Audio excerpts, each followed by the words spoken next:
Hello and welcome back. We are here today to tackle a subject that is, quite frankly, a massive piece of modern rock history. A huge piece. We're looking at a band that has been a radio staple, a stadium filler, and a headline grabber for over 3 decades now. Yeah? We are talking about the Foo Fighters. It's a fascinating subject, and what makes this discussion, I think, particularly timely is where we are right now in the early months of 2026. Right. We have the benefit of hindsight to look back at a trajectory that is, well, it's unlike almost any other in music history. This is a band that has faced tragedy, internal conflict, lineup changes, massive shifts in the music industry. And yet here they are. Here they are, still active, still touring. It's remarkable. Exactly.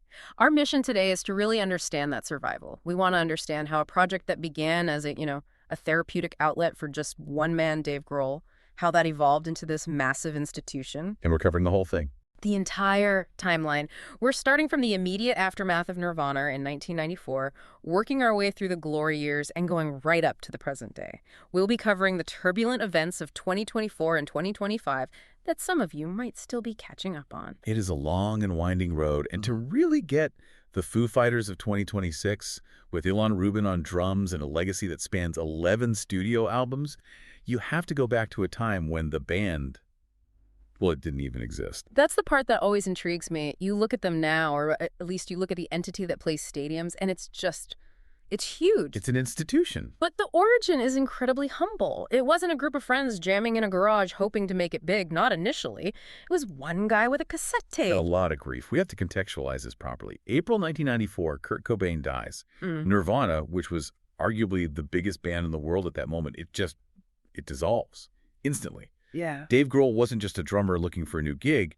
He was a young man at the center of a massive cultural trauma. And the sources indicate he wasn't even sure he wanted to play music anymore. He was really at a loss. That's correct. He initially declined some pretty big offers. He could have joined Pearl Jam. Wow. He was even offered the drummer's seat in Tom Petty and the Heartbreakers, which is about as prestigious as a job offer gets in the rock world. He almost took that one, right? He almost took it. He said later that he thought his path was just to be a drummer for the rest of his life, but he decided to do what nobody really expected. Which was to record his own songs. But he had been writing for a while, hadn't he? This wasn't totally out of the blue? No, not at all. While he was touring with Nirvana, he was writing songs on guitar, but he was, too intimidated to share them with Kurt Cobain. I can understand that. He was in awe of Cobain's writing. So he would book studio time on his own and just record demos. In 1992, he actually released a cassette of demos called Pocket Watch. Under a different name. Under the pseudonym Late. Late, with an exclamation point. It's an interesting detail. It is. So fast forward to October 1994. Grohl goes into Robert Lang's studios, and this is the legendary one-man band session. It's a truly remarkable feat of musicianship. He recorded 15 songs in just 5 days. 5 days. And when we say one-man band, we mean it literally. Dave Grohl played the drums, he played the guitar, he played the bass, he sang every single vocal. There was one exception, though, right? Exactly, one exception. A guitar part on the song Ecstatic was played by Greg Dooley of the Afghan Whigs. Everything else was Dave. And he didn't want to put his name on it? He wanted to stay anonymous? He absolutely wanted to avoid the baggage of being the guy from Nirvana. Yep. So he printed up about 100 cassette copies to give to friends, and he chose a name that sounded like a collective. He chose Foo Fighters. Which is a World War II term for UFOs. Right. Foo Fighter was the name Allied aircraft pilots gave to unidentified flying objects they saw during the war. It's funny, Grohl has since said he hates the name. He's on record calling it the stupidest band name in the world. He said if he'd actually considered it a legitimate career move at the time, he would have picked something else. It is interesting how history just normalizes things. Now, Foo Fighters just sounds like a rock institution. You don't even think about the UFO connection. Not at all. But back then, the tape started circulating, record labels got interested, and suddenly he had a record deal. But he didn't have a band. And you can't tour a one-man album without a band. So this is where the first lineup comes together. Right. And it's an interesting what-if moment in history because Grohl actually spoke to Chris Novoselic, the bassist from Nirvana, about joining. Wow. That would have been intense. Effectively Nirvana 2.0. Exactly. And that's precisely why they decided against it. Grohl said it would have felt natural musically, but it would have been, in his words, weird for everyone else and placed way too much pressure on the project. That makes sense. So he looked elsewhere. He recruited the rhythm section from a Seattle emo group called Sunny Day Real Estate, which had recently disbanded. That gave him Nate Mendel on bass and William Goldsmith on drums. And then he brought in Pat Smear. Yes, Pat Smear, who had been the touring guitarist for Nirvana in their final year, so there was some continuity there. Right. This lineup, Grohl, Mendel, Goldsmith, Smear, played their first public performance on February 23, 1995, at the Jambalaya Club in Arcata, California. A pretty low-key start. Very low-key.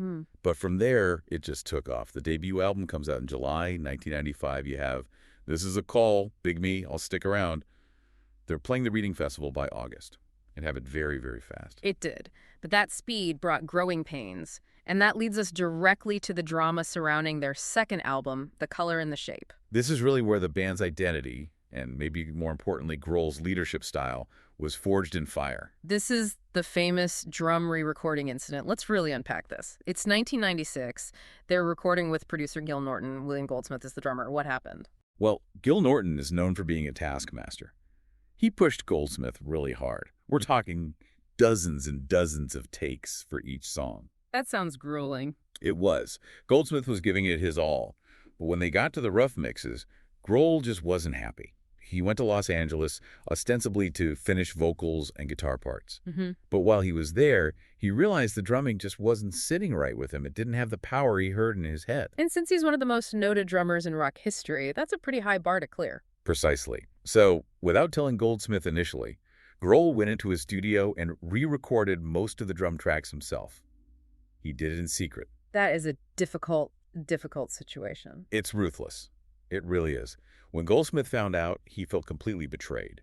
Grohl has said he still wanted Goldsmith to be the touring drummer, but Goldsmith just couldn't accept that dynamic. I don't blame him. He quit the band.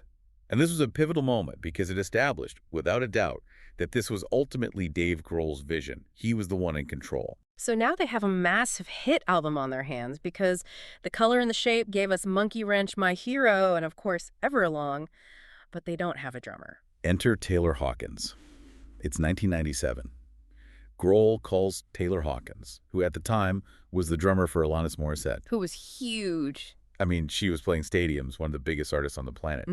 Grohl actually called Hawkins to ask for a recommendation for a different drummer. He assumed Hawkins wouldn't want to leave such a high-profile gig. But Hawkins volunteered himself. He did. He said, "I'm your guy." And that changed the chemistry of the band forever.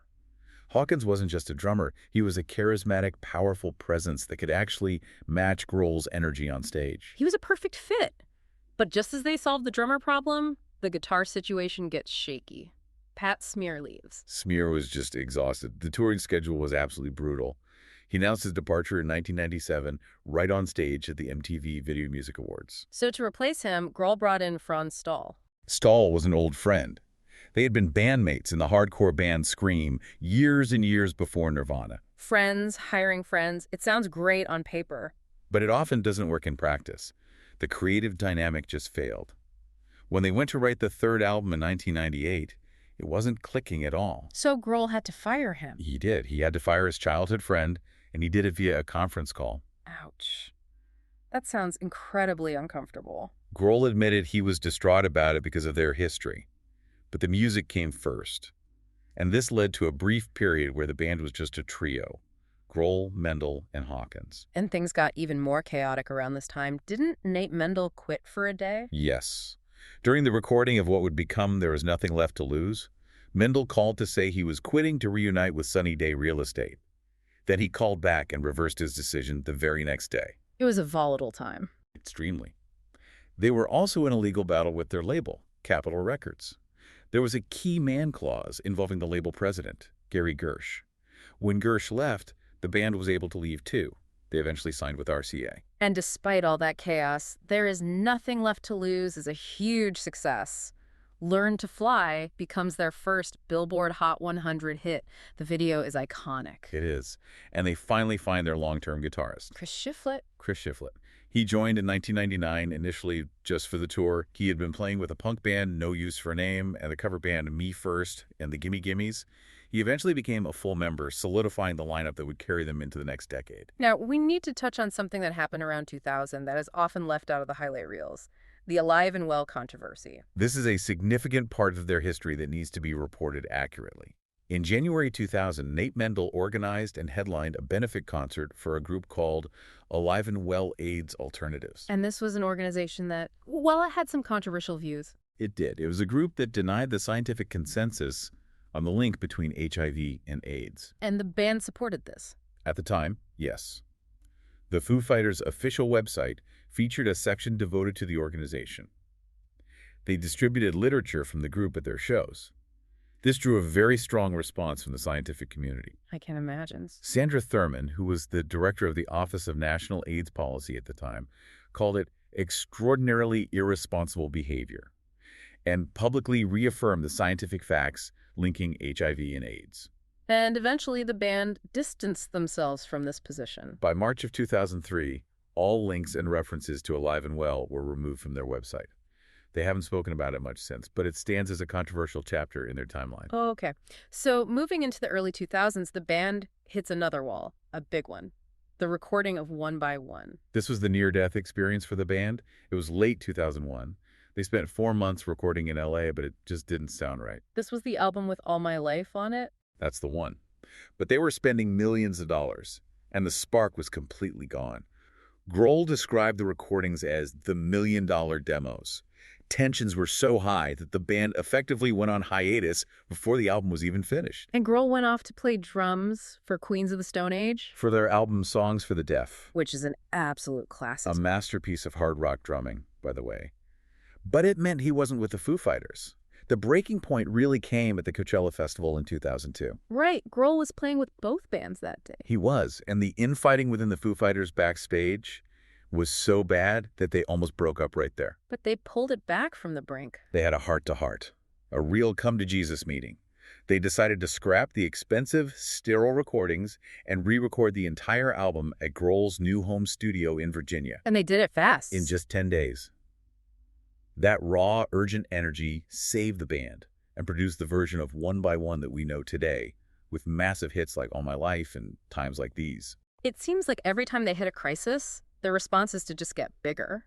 And by 2005, they are releasing a double album in your honor. This was a very deliberate move to expand their sonic palette. One disc was heavy, electric rock, and the other was entirely acoustic. This is also when they build their own studio. That's right. Studio 606 West, their headquarters in Los Angeles, it became their creative hub. This whole era felt like an elevation for them. They did the Foozer tour with Weezer. They were a certified arena rock band now. And this is when they start hitting the truly legendary venues. Hyde Park in London, 2006. That show was a huge milestone, 85,000 people. And look at the guests they had on stage. They had Lemmy from Motorhead. Incredible. And they had Brian May and Roger Taylor from Queen. The relationship with Queen is really interesting. It seems to pop up again and again. It is a recurring theme. Grohl and Hawkins especially were massive Queen fans. They inducted Queen into the Rock and Roll Hall of Fame back in 2001. They've performed together numerous times. It signaled that Foo Fighters were moving into that echelon of, classic rock heritage acts. And speaking of classic rock heritage, we have to talk about Wembley Stadium in 2008.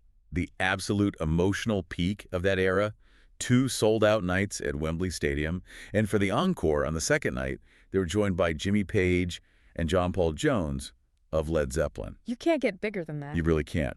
Grohl got behind the drum kit, Hawkins took the mic, and they played rock and roll.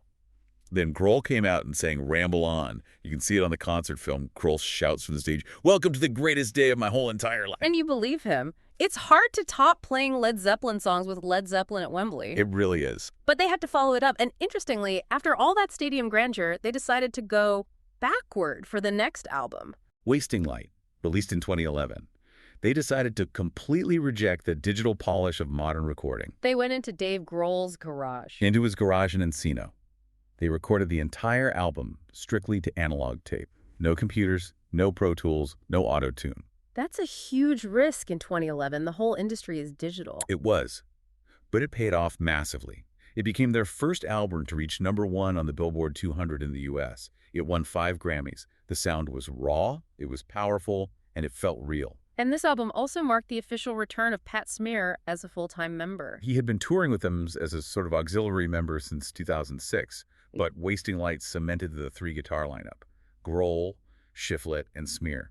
It gave them this massive wall of sound. This era also had that memorable encounter with the Westboro Baptist Church. Right. The band has a history of these creative counter-protests. In Kansas City, in 2011, the Westboro Baptist Church was protesting the band's concert. So what did the band do? They jumped on the back of a flatbed truck, dressed in these trucker outfits from one of their promo videos, and they played a song called "Keep It Clean" right in front of the protesters. That's amazing. It was a way to diffuse hate with humor and music. It was classic Foo Fighters. Then we get the Sonic Highways project in 2014. This was incredibly ambitious. Extremely. It wasn't just an album. It was a full-blown HBO documentary series. Right. They recorded 8 songs in 8 different U.S. cities: Chicago, Austin, Nashville, Los Angeles, Seattle, New Orleans, Washington, D.C., and New York. The whole idea was to absorb and document the musical history of each city. And then the tour for that album brought us one of the most iconic images in recent rock history. The Throne. The Throne, Gothenburg, Sweden, June 12, 2015. We have to talk about this. During the second song of the set, Monkey Wrench, Dave Grohl runs to the edge of the stage, misjudges it, and just falls off. And he breaks his leg. Badly. He announces to the crowd, "I think I just broke my leg." But instead of ending the show, he got medical attention backstage and then came back out. He finished the entire 2.5-hour concert sitting in a chair while a medic held his leg in place. That is just intense determination. It's pure showmanship. He had to have surgery and get 6 metal pins inserted. But rather than cancel the entire North American tour, he designed a custom guitar throne. Sketched it out while he was high on painkillers, apparently. That's the story. Yep. And it was this incredible creation with lights and guitar necks sticking out of it. The whole works. He toured North America sitting on that throne. It became a symbol of the band's show must go on attitude. And that same year, 2015, we saw that Rockin' 1000 event in Cesena, Italy. A truly beautiful moment. 1,000 musicians, drummers, guitarists, singers gathered in a field to play Learn to Fly simultaneously. Just to get the band to come play their town. And it worked. The video went viral. Grohl saw it, and he was so moved that they went and played a special show in Cesena that November. It's a great story. So we move into the late 2010s. There are rumors of a breakup in 2016. Which they immediately debunked with a hilarious mockumentary video featuring Nick Lachey as their supposed new singer. They have always been very good at controlling their own narrative with humor. Then comes Concrete and Gold in 2017. This was their pop experiment in a way. They hired Greg Kurstin, a producer who is known for massive pop hits. Like Adele's Hello? Adele, Sia, Pink. Not your typical hard rock producer. And they had all these strange guests. Justin Timberlake sings backing vocals. Paul McCartney plays drums on one track. Paul McCartney on drums. It was a dense, heavy, but very produced and almost psychedelic album. And they followed that with Medicine at Midnight in 2021, which was basically a dance rock album. It was. Grohl compared it to David Bowie's Let's Dance. It was upbeat, it was groove-oriented, they were clearly trying to avoid repeating themselves. They even released a disco cover album. As the Dee Gees. They did a record of Bee Gees covers called Hail Satin. It was for Record Store Day. And they made a horror movie. Studio 666. It was released in February 2022. It was a full-length comedy horror film starring the entire band, filmed in the same house where they recorded Medicine at Midnight. It was fun. It was goofy. And that joy makes what happened next so much harder to discuss. Yes. We're now reaching the point in the timeline that changed everything for this band. March 25, 2022, Bogota, Colombia. The band was on tour in South America. They were scheduled to headline the Estéreo Picnic Festival that night. Hours before the show, Taylor Hawkins was found unresponsive in his hotel room at the Casa Medina. And he was gone. He was 50 years old. The immediate cause wasn't fully detailed at first, but toxicology reports later showed various substances in his system. But the medical details aside, the impact was just cataclysmic. He wasn't just the drummer. He was Grohl's best friend. He was the co-frontman. The tour was canceled immediately. For a while, it wasn't clear if the band would even continue. It was the post-Nirvana situation all over again for Grohl, but arguably worse because of how close they were. But eventually, they organized two massive tribute concerts in September 2022. One in London, one in Los Angeles. And they were these emotional marathons. We saw so many great drummers sit in. But the highlight, the moment everyone remembers, is Shane Hawkins, Taylor's teenage son, playing drums on My Hero with a power and a ferocity that left everyone in tears. An unbelievable moment. And that brings us to the new era. The sources we have cover the period from 2023 through early 2026 in detail. Let's walk through this recovery. In June 2023, they released, but here we are, their 11th studio album. And it was widely described as a brutally honest, raw response to the loss. It was very much like the first album was a response to Cobain's death. But they needed a drummer to tour. That was the big question. In May 2023, they announced Josh Freese as the new drummer. And Freese is a legend, a legendary session and touring pro. He's played with Nine Inch Nails, Guns N' Roses, A Perfect Circle, The Vandals. The list goes on and on. He was a logical choice, technically brilliant. They even did a surprise set at the Glastonbury Festival in 2023 under the name The Churnups. They did. And for a while, it seemed like the ship had steadied. But 2024 and 2025 proved to be very turbulent years, both politically and personally, for the band. Let's touch on the political controversy first. This was in August 2024. This was a moment where the band stepped into the political arena more directly than usual.